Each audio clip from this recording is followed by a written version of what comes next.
Hello guys, in this video I will show you how to fix we couldn't connect to the update service in Windows 11 or 10. So to resolve this problem, click on the Start, Settings. Now here find out Troubleshoot, then Other Troubleshooters. Now run on the Windows Update. Now follow the suggestions which you see in this troubleshooter.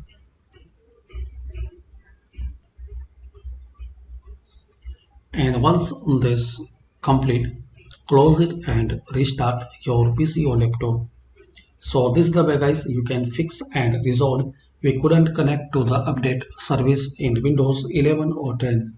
Thanks for watching and please comment this video useful for you or not.